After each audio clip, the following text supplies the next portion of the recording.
daughter-in-law made her father-in-law happy in his old age. ससुर को किया निहाल बुढ़ापे में बहू ने। बहू, ओ बहू, राम सिंह जी ने अपनी बहू को आवाज दी। बहू चिढ़ते हुए बोली, जब देखो बेड पर पड़े रहते हैं और बस पड़े पड़े वहीं से बहू बहू चिल्लाते रहते हैं। काम धंधा तो कुछ करते नहीं हैं, रिटायर जो हो गए हैं। रिटायरमेंट के बाद से घर पर आकर बैठने से मेरा जीना मुश्किल कर दिया है। राम सिंह जी ने कहा, बहू एक कप चाय बनाकर दे दो, पता नहीं क्यों आज सिर भारी भारी लग रहा है। जी बाबूजी। पर बाबूजी आपको पता ही है कि दूध बच्चे पीते हैं, फिर भी आप हर समय चाय पीने की फरमाइश क्यों करते रहते हैं? अगर आपका इतना ही चाय पीने का शौक है तो आपको अपने पैसों से 1 लीटर दूध और मंगवाना होगा प्रतिदिन। फिलहाल दूध नहीं है। सारा दिन ऐसे बहू बहू करते रहते हैं जैसे कोई नौकरानी हो। अरे कोई भी नौकरानी जो काम करती है मनमानी पगार लेती है, पर मुझे यह सब करने के बदले क्या मिलता है? सारा दिन बहू यह कर दो, कभी वह कर दो, न जाने इन सब बातों से कब मुक्ति मिलेगी। बड़बड़ करती कमरे से चली गई और अपनी माँ से फोन पर बातों का सिलसिला शुरू कर दिया। अरे माँ, आपको पता है कि इस बूढ़े ने जब से यहाँ पर आया है मेरा तो जीना ही हराम कर दिया है। माँ क्या करूँ, कुछ समझ नहीं आ रहा है, आप ही कुछ बताइए। दिन भर मुझे अपने इशारों पर नचाता रहता है। कभी कहते हैं दलिया बना दो तो कभी खिचड़ी बना दो। अब तो पानी सिर से ऊपर हो चुका है, आज तो फैसला होकर ही रहेगा। इतना कहकर गुस्से में आकर माँ का फोन भी काट दिया और अपने कमरे में आकर टीवी देखने लगी। बेचारे राम सिंह जी ने 1 कप चाय क्या मांग ली, उसके बदले इतना कुछ सुनना पड़ा। अब राम सिंह जी मन ही मन सोच रहे थे कि शाम के 4 बज चुके हैं। बहू तो हमेशा ही अपने लिए 4 बजे चाय बनाती है। अगर उसी में 1 कप चाय मेरे लिए भी बना देगी तो क्या बिगड़ जाता। मैं तो इस घर का एक सदस्य हूँ और लोग तो अनजाने लोगों को भी खुशी खुशी चाय पिला देते हैं। मुझे ये समझ नहीं आता कि मेरी किस्मत में क्या लिखा है। और अपनी पत्नी की फोटो देखते हुए कहने लगे कि तुम तो ये जानती हो ना कि मैं तुम्हारे बिना बिल्कुल अकेला हूँ, अधूरा हूँ, फिर क्यों मुझे छोड़कर चली गई? तुम्हारे बिना यह घर भूत का डेरा लगता है, काटने को दौड़ता है। अब तो मेरा भी बिल्कुल जीने का मन नहीं करता है। अब मुझे भी अपने पास बुला लो, वहां पर दोनों आराम से रहेंगे। कहते कहते राम सिंह जी बहुत रोने लगे। अपने आंसू पोंछे और गांव के चौराहे पर जो चाय वाले की दुकान थी वहां पर शाम के समय और लोग भी आकर बैठते थे, अपने हम उम्र के लोगों से अपने मन की बात किया करते थे। राम सिंह जी भी उसी दुकान पर जाकर बैठ गए। चाय वाला श्यामू बहुत ही भला और समझदार व्यक्ति था। मैं पढ़ने के हिसाब से ज्यादा नहीं पढ़ा था, परंतु बात बहुत ऊंची ऊंची किया करता था, ज्ञानियों की जैसी। ऐसा भी मान सकते हैं कि उसको दुनियादारी की व्यवहारिक समझ ज्यादा थी। राम सिंह जी को देखकर बोला, काका चाय बना दूं? चाय पियेंगे ना? राम सिंह जी ने कुर्ते की जेब में हाथ डाला। जेब में एक भी पैसा नहीं था। राम सिंह जी ने कहा, नहीं बेटा, आज मेरा मन नहीं कर रहा है चाय पीने को। श्यामू ने कहा, काका आप तो मेरे पिता के समान हैं, आप पैसों की चिंता क्यों करते हैं? मैं तो अपने लिए चाय बना रहा हूँ, सोचा आपसे पूछकर आपके लिए भी बना दूं। थोड़ी देर में श्यामू चाय बनाकर ले आया। काका सब छोड़ो और चाय का मजा लो। राम सिंह जी ने कहा, नहीं बेटा, मुझे नहीं चाहिए, तुम पियो। श्यामू ने काका को उदास देखकर हंसकर कहा, कोई बात नहीं, मेरा चाय में साथ देने के लिए ही पी लो। चाय की चुस्की लेते हुए राम सिंह जी सोचने लगे, बहुत दिनों के बाद आज एक अच्छी चाय पीने को मिली है। बहू तो पता नहीं चाय देती है या नहीं, और वैसे भी पानी जैसी चाय बनाती है। पता ही नहीं दूध भी डालती है या नहीं। पानी जैसी चाय की बात सोचते सोचते राम सिंह जी की आंखों में आंसू आ गए। आंसू पहुंचते हुए राम सिंह जी बोले, तेरी हाथ की चाय का स्वाद मेरी पत्नी यानी तेरी काकी जैसा है। ऐसी चाय मेरी पत्नी कमला बनाया करती थी। इतना कहकर रोने लगे।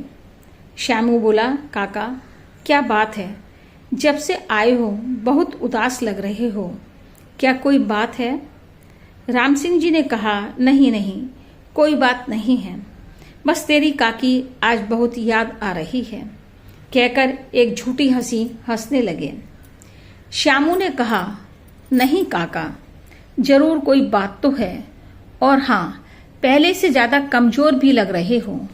पहले जब काम करते थे खुश रहते थे, काकी तो तब भी नहीं थी, पर जब से रिटायर हुए हो तभी से बहुत उदास हो गए हो। बताओ काका क्या बात है? मैं आपके बेटे जैसा ही हूँ। इतना सुनना था कि राम सिंह जी अपने को रोक नहीं पाए। क्या बताऊं बेटा, पहले मैं कमाता था, तब तक तो घर में सब ठीक था। अब नहीं कमाता, लाचार हो गया हूँ, और ऊपर से अब यह शरीर भी बहुत साथ नहीं दे पा रहा है। अब बेटा और बहू मुझे घर में रखने पर परेशान होते हैं। क्या पैसा ही इस दुनिया में सब कुछ है? रिश्ते नाते सब बेकार हैं। मैंने तो अपने बेटे की खुशी के लिए दिन और रात मेहनत की, अपनी खुशियां कुर्बान कर दी, उसे पढ़ाया लिखाया और इस काबिल बनाया जिससे अपने पैरों पर खड़ा हो सके। माँ बाप तो एक नहीं कई कई बच्चों को पालते हैं और उनकी हर जरूरत को हंस हंस कर खुशी से पूरा करते हैं। क्यों बच्चों को अपने ही माँ बाप बोझ लगते हैं? अब श्यामू बेटा तू बता, मैं कहाँ जाऊं, क्या करूं? अब तो एक एक मिनट भारी लगता है, जिंदगी बोझ लगती है। श्यामू ने कहा, काका आप कहाँ जाओगे? आपने उसके ऊपर मेहनत की है और काबिल बनाया है, आप कहीं भी नहीं जाएंगे। अगर किसी को घर से जाना है तो वे लोग जाएंगे। राम सिंह जी ने कहा, नहीं नहीं बेटा, वो मेरे बच्चे हैं, मेरे पास जो भी है सब उन्हीं का है। आपकी बात तो सही है काका, आपके बात सब उन्हीं का है होगा, फिर भी ये बात क्यों नहीं समझते? श्यामू ने कहा, काका मेरा एक दोस्त है, आज मैं उसे आपके घर में भेजूंगा। ठीक है बेटा। राम सिंह जी अपने घर की ओर चले गए। वह रात को खाना खाने बैठे ही थे कि उनकी खाने की प्लेट पर नजर गई। आज तो बहू ने खाना बाजार से मंगवाया था। मैदे की बनी कचौड़ी, जिनको पचा पाना और खा पाना दोनों ही उनके लिए एक बड़ी समस्या थी। ज्यादा मिर्ची मसाले और तेल भरा कोफ्ते में लबालब देख रहे थे। इस खाने को न खाकर यदि वह बहू से कहें कि मेरे लिए इससे अच्छा दलिया या खिचड़ी बना देती, मैं यह सब नहीं खा पाऊंगा। इतना सुनना था कि बहू गुस्से में आकर बोली, बाबूजी मैं आपके इतने नखरे नहीं सहन कर पाऊंगी। कभी आप खाने में नमक ज्यादा बताते हैं तो कभी मिर्च मसाले ज्यादा बताते हैं और कभी सब्जी तेल से भरा हुआ कहते हो। मेरे पास इतना समय नहीं है कि मैं सबकी फरमाइश पूरी कर सकूं। जो मिल रहा है उसको चुपचाप खा लीजिए। और अपने पति सचिन को कहने लगी चिल्ला चिल्ला कर, यह रोज रोज की चिक अब मैं बर्दाश्त नहीं कर पाऊंगी। जब देखो कुछ ना कुछ कहते रहते हैं, नसीहत देते रहते हैं। अब या तो वह इस घर में रहेंगे या फिर मैं। सोच लो, फैसला कर लो। सचिन ने कहा, अब क्या हुआ? क्यों घर में रोज रोज झगड़े कर रखे हैं? चैन से खाना भी नहीं खाने देते। क्या करूं? पिताजी हर समय कुछ ना कुछ कहते ही रहते हैं। सचिन ने कहा, वह मेरे पिता हैं, मुझे कुछ भी नहीं पता। अब कान खोलकर सुन लो। उनका 1-2 दिन के अंदर कुछ और इंतजाम कर दो, वरना मैं अपने मायके जाने को मजबूर हो जाऊंगी। फिर यह मत कहना कि पहले नहीं बताया था।